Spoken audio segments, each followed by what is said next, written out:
Nowadays, when New Jerseyans think of bad storms, the first thing that comes to mind is Superstorm Sandy. But while many of the Garden State's famed beaches have since recovered, there was another, lesser-known storm 60 years earlier that also wreaked havoc on the Northeast. In fact, the damage from that storm was so bad that one beach community never fully recovered, and to this day, some of those remains can still be seen. On this episode of Destination Anywhere, we're going to explore the story of Thompsons Beach in Cumberland County, New Jersey. Before we get started, if you're into history, mysteries, or other abandoned stories, don't forget to subscribe to the Mickey Shuffle and hit that notification bell. With that out of the way, let's get it in gear.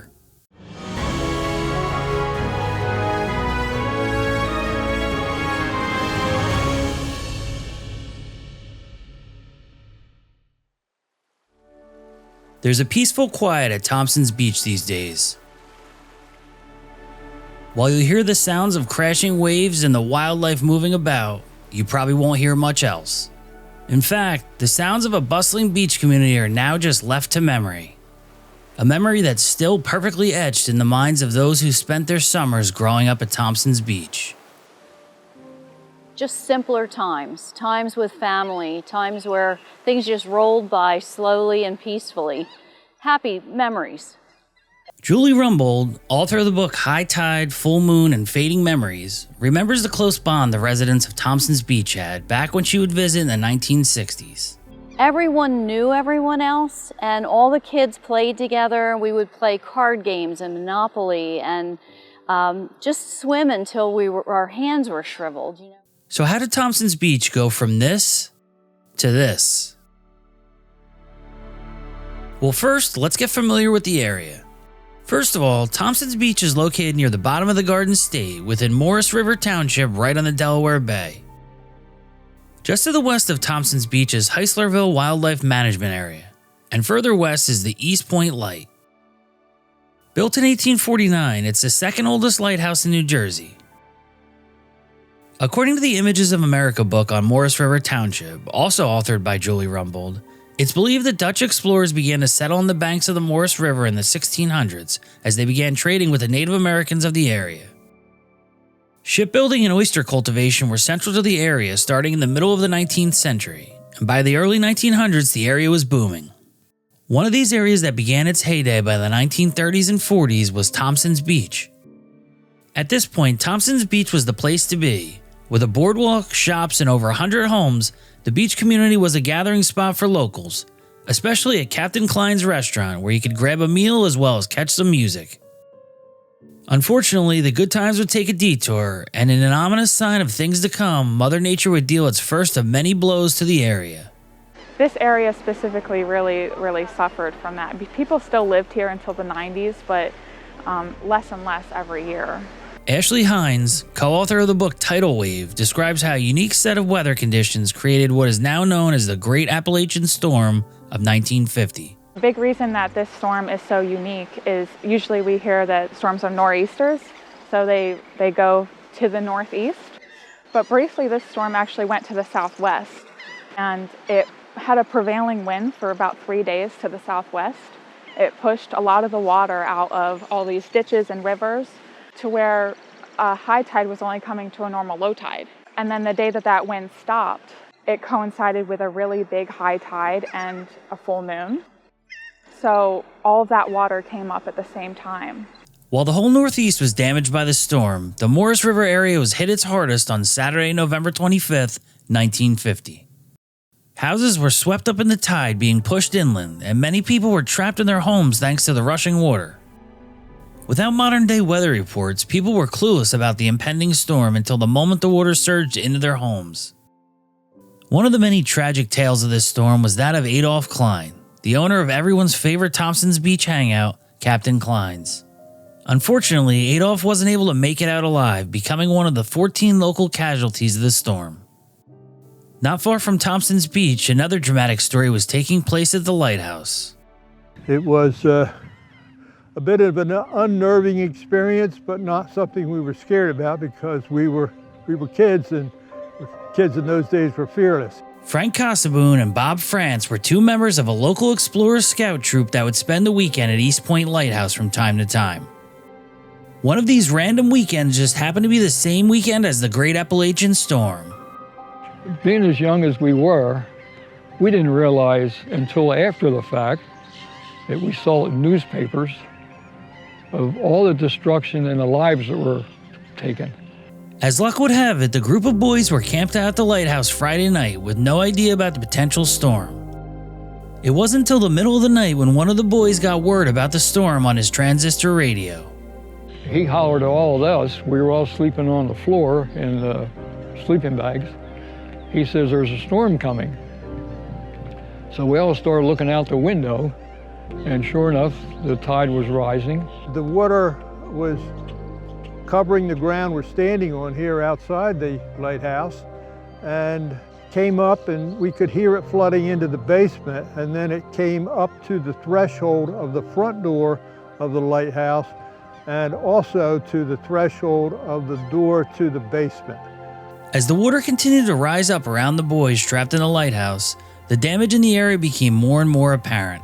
And the buildings were floating past from Thompsons Beach across this point and out into the bay, where they were in fact breaking up, coming apart, and just a bunch of lumber and furniture and refrigerators. You could look in the window, the kitchen tables were still there, chairs, flowers on the table.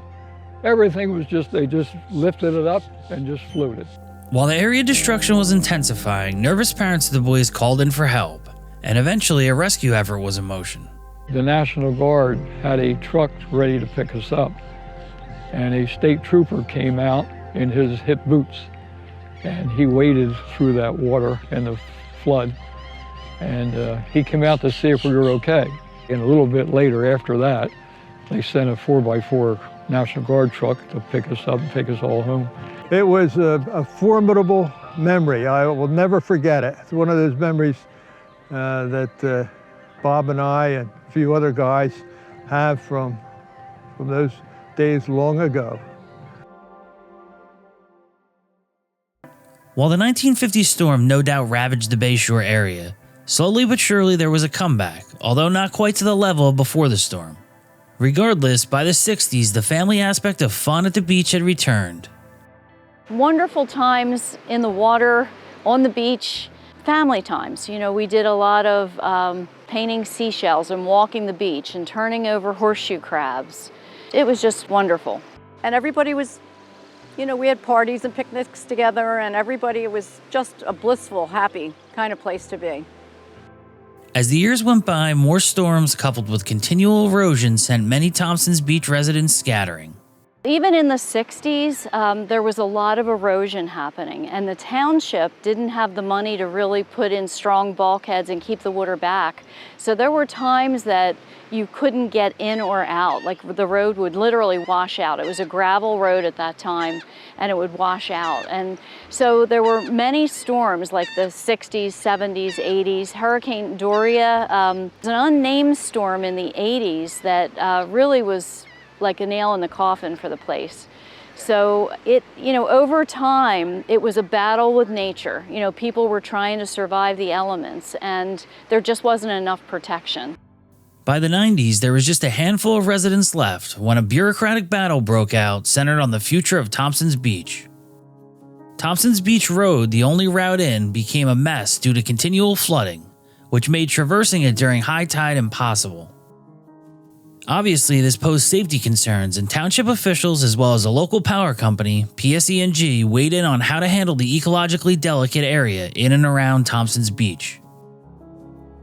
Eventually, all residents moved or were bought out, and by the late 90s, Thompsons Beach was officially abandoned. Today, sightseers can park at the observation lot on Thompsons Beach Road and take the half-mile walk to get to the old remains.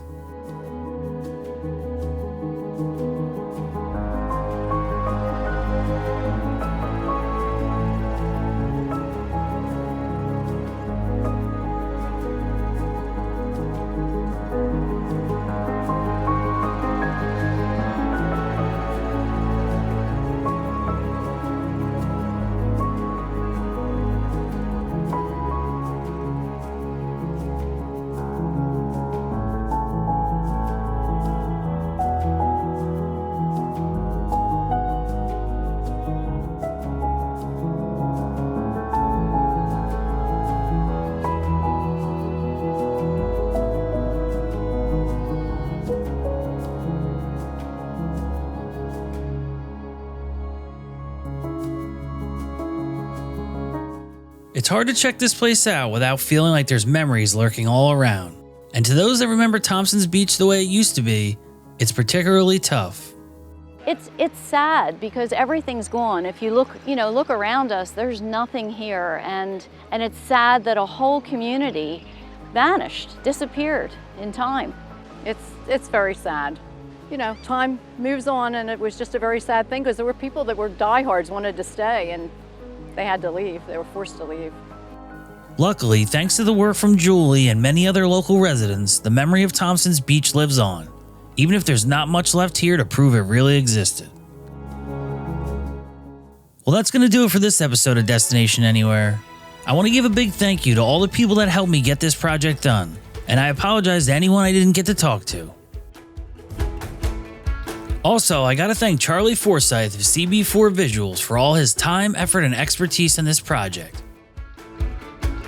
Last but not least, don't forget to subscribe to the Mickey Shuffle on YouTube and follow me on Instagram and Twitter.